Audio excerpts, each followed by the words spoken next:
So I'm back with the last episode of Fate, Kaleid, Prisma Illya Dry. But before I jump into this and possible spoilers, here's an artist promotion right here.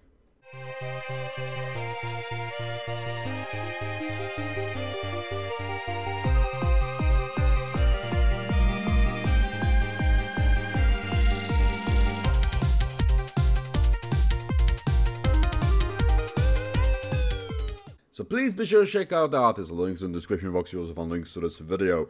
That is the last episode of this season, and I don't know when next season will start. I really hope it will be soon, of course, because now we only have one movie left, and after that there is not so much Fate Kaleid to watch really. Which is sad. I mean, seriously, this show have been.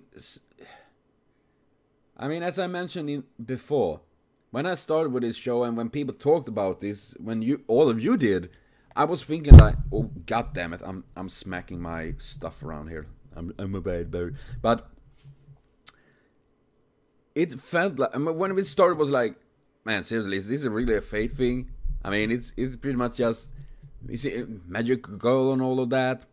Sounds nice and all. And it had been showing to be pretty damn serious and dark at times. Really showing Fate. The Fate-verse, so to speak. How, I mean, Fate Zero, Fate Night, and all of that. It is pretty dark. It's pretty twisted at points. And very cruel. And Fate Kaleid, even if it's appear as kawaii and all of that, under it is definitely Fate. I like to say that, well, I just got it into my mind right now actually, so I don't want to brag, but I feel like Fate is pretty much Dark Souls of anime, you know. You first see like, oh man, it looks pretty serious, but when you're watching it, it's like, oh, your feelings is dying. It's like you're meeting that enormous boss that is stomping your feelings over and over again, and you're like, I can't feel anymore. But obviously, this leaves me with a bunch of questions. First of all, where Julian and Erica and Beatrice? What's it like in a different space? And then, of course, Erica, that looks more and more like Angelica. Angelica. Coincidence? I think not. And I mean, I always assumed there was something related with them because both are blonde and having blue eyes. Now that is not something like, oh no, they must be related by nature. But in this scenario, I've been thinking that there is something. And considering how Erica looks after this episode, looking more and more like Angelica, and Angelica stating that she's just an empty doll, I assume they are somehow maybe a mud doll. I mean, they called Erica the mud doll of calamity. Maybe just like they have been trying to recreate the Grail and the vessels, as Ainsmans have done with Illya and Irisvel and all of that. Maybe Angelica is one of these things. I'm just throwing that out. I think that would make sense in a way, I guess. And then, of course, we're having that sweet moment seeing Shiro, Miyu and all that, and seeing Miyu having all of these cute little pajamas, that is just too cute, seriously, oh man. My kawaii meter, I didn't think it could get bigger, and that sounds wrong when it's said like that, but, you know, the meter's just, oh, it's too kawaii to contain. And then, of course, another big freaking question is Tanaka. I mean, I first thought she literally sent, like, you know, her body heat focus, like, into one point as well. Not literally sending her arm away. And it turned to a dragon-like wing sword thing.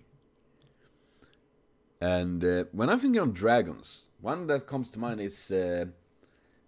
what the fuck was that dragon name? That's, you know, that Siegfried killed. Fenrir or something like that. There was a dragon there. And then, of course, we have the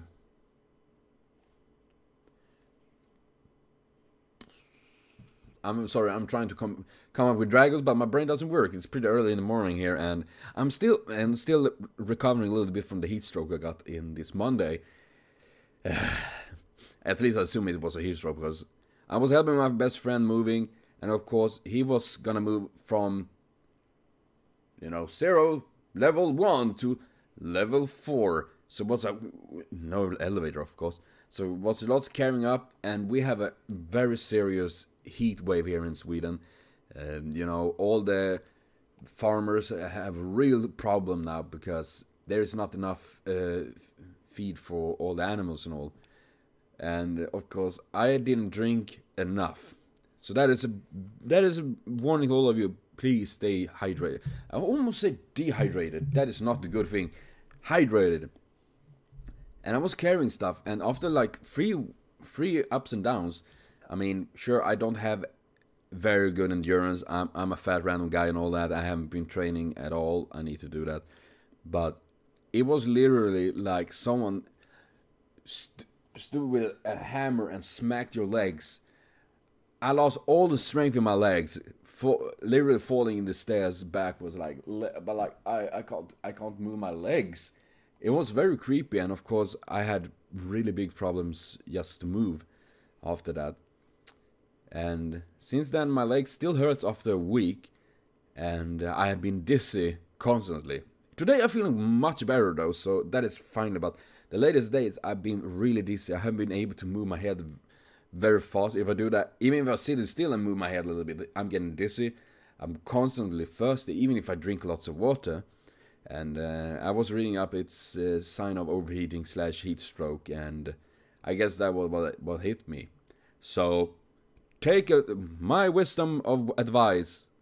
No, I think that didn't work out as I planned. But yes, be careful in the heat. I mean, the thing is that as for me, I'm not used to this kind of heat. It's very sudden this extreme heat started to hit, and yeah, when the body's not used to it, it's kind of a yeah.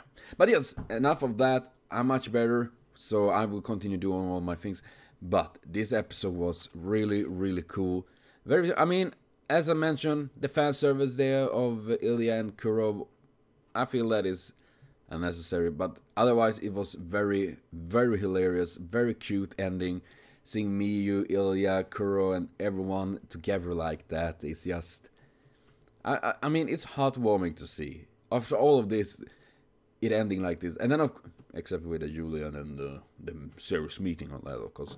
But in general, it's really something I'm curious about. And still that Tanaka, what the fuck is she? I mean, I assume at this point that she is some sort of a dragon. I mean, dragons. I'm just thinking.